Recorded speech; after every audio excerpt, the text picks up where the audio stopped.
Le débat sur la candidature du président sortant à l'élection présidentielle du 31 octobre fait rage depuis qu'il a annoncé à la nation à la veille de la célébration de la fête de l'indépendance qu'il briguera un nouveau mandat. En attendant la décision prochaine du juge constitutionnel, chacun y va de ses arguments en fonction de sa position. C'est le cas du docteur en droit, l'avocat Séverin Daciengui Bessongui, député RHDP de Niakara Tortilla Haricocaa dans la région du Hambol. Dans un document en notre possession, il soutient que le débat sur la candidature de son mentor n'a pas sa raison d'être. Selon lui, c'est la même situation qui s'est produite au Sénégal en 2001 avec Abdoulaye Wade dont la candidature a été validée par le juge constitutionnel suite à une requête de ses adversaires. Dans son argumentaire, Séverin Daciengui Bessongui estime que pour ne pas que le candidat du RHDP soit candidat, une mention expresse devrait être inscrite dans la nouvelle constitution. La jurisprudence constitutionnelle peut servir de fondement à la question de l'éligibilité du président de la République. Le droit comparé, notamment la jurisprudence sénégalaise, peut servir de clé d'analyse. En effet, au Sénégal, après l'élection de M. Abdoulaye Wade le 29 mars 2000, investi le 1er août 2000, une nouvelle constitution est adoptée par référendum le 7 janvier 2001. Maître Abdoulaye Wade achève son mandat de 7 ans et est réélu en 2007 pour un quinquennat, conformément à la nouvelle constitution 2001. Ainsi, l'élection de M. Abdoulaye Wade a eu lieu le 29 mars 2000 sous la constitution de 1963 et il a été réélu le 25 février 2007 sous la constitution de 2001.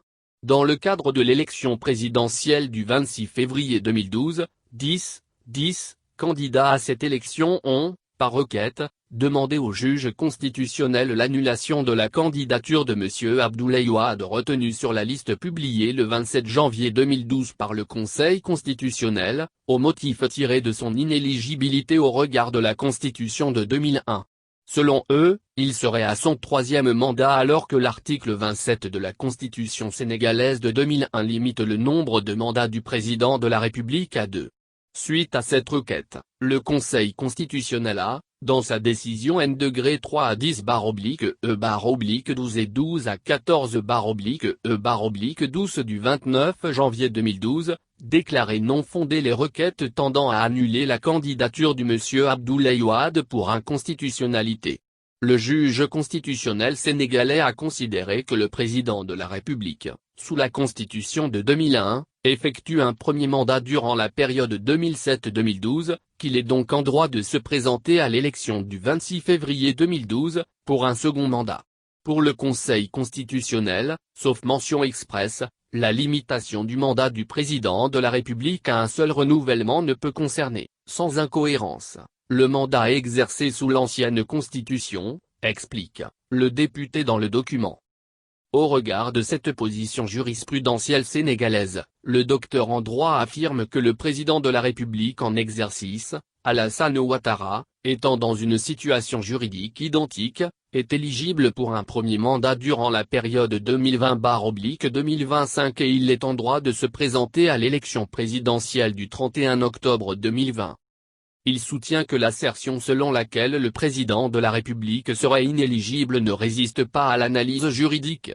Ceci, tant au regard du principe de continuité juridique que de l'interprétation de l'article 183 de la Constitution ivoirienne. Certains juristes ou constitutionnalistes pensent que le président de la République serait inéligible du fait d'un principe de continuité juridique. Ce postulat, qui relève d'un point de vue doctrinal, est erroné pour deux raisons. La première raison tient de ce que la Constitution du 8 novembre 2016 ne procède pas d'une révision constitutionnelle. La révision constitutionnelle a pour effet de maintenir la Constitution en vigueur en ne modifiant ou ajoutant que les dispositions constitutionnelles révisées. Ainsi, une disposition non révisée ou maintenue en l'état, continue de produire ses effets juridiques. Cette continuité juridique confère application aux dispositions non modifiées du fait de la révision constitutionnelle. Il y a continuité d'application. Or, l'article 55 alinéa 1 de la Constitution selon lequel le président de la République est élu pour 5 ans au suffrage universel direct. Il n'est rééligible qu'une fois, ne procède pas de la révision de la Constitution du 1er août 2000 mais découle de la nouvelle Constitution du 8 novembre 2016. Il ne s'agit pas de la continuité juridique du principe de limitation à 2 mandats présidentiels, inscrit dans la défunte Constitution, qui survivrait dans la nouvelle. Ce serait une réincarnation constitutionnelle d'un principe juridiquement infondé. Les dispositions d'une constitution révisée vivent sous l'empire de cette dernière mais ne survivent pas à cette constitution. La seconde relève de ce que la constitution en vigueur est une nouvelle constitution et non la révision de la constitution du 1er août 2000, a expliqué le député de Niakara Tortilla Arikokaha. Sévorin Daciangui Bessongui affirme que l'interprétation de l'article 183 de la Constitution est erronée. Lorsqu'une nouvelle constitution est adoptée, il se pose la question du sort des normes juridiques inférieures ou infraconstitutionnelles, notamment les lois ordinaires ou organiques qui doivent être conformes à la Constitution qui est la norme supérieure. Il s'agit du principe de la constitutionnalité des lois.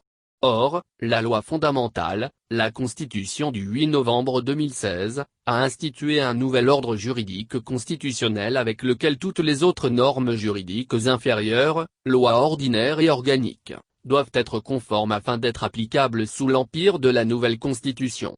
On parle de principe de la continuité législative.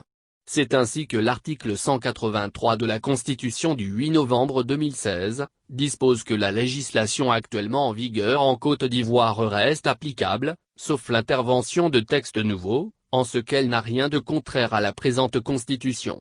En effet, en vue de maintenir la sécurité juridique et éviter la tabula rasa, le Constituant, à travers le principe de la continuité législative prévu par l'article 183, assure la continuité de l'application des lois ordinaires et organiques en vigueur au moment de l'adoption de la nouvelle norme fondamentale. L'article 183 de la Constitution ne s'applique pas aux dispositions de la Constitution du 8 novembre 2016 qui le consacrent mais aux normes de valeur législative et non constitutionnelle. Dans l'ordre juridique interne, la Constitution est la norme supérieure et conformément au principe de la hiérarchie des normes juridiques, les lois doivent être conformes à la Constitution. C'est le principe de la constitutionnalité, c'est justifié, l'honorable avocat. Pour lui, la disposition de l'article 183 de la Constitution du 8 novembre 2016 ne saurait donc servir de fondement à la continuité de l'article 35 de la défunte Constitution sur la limitation du nombre de mandats présidentiels. L'évocation de cet article 183 est juridiquement infondée et inopérant. Ainsi, le motif tiré de l'article 183 de la Constitution du 8 novembre 2016 comme justifiant l'inéligibilité de M. Alassane Ouattara à l'élection présidentielle du 31 octobre 2020, est juridiquement introuvable. Il en ressort donc que le principe de l'effet immédiat de la norme juridique constitutionnelle et l'absence de mention expresse incluant le mandat en cours dans le champ de compétences de la nouvelle Constitution, fonde juridiquement l'éligibilité de M. Alassane Ouattara pour un autre mandat présidentiel. Sa candidature n'est pas, en l'état actuel du droit positif, entachée d'inconstitutionnalité. Il peut être candidat pour un premier mandat sous la nouvelle République instaurée par la nouvelle Constitution du 8 novembre 2016, a conclu Sévorin Daciangui Bessongui.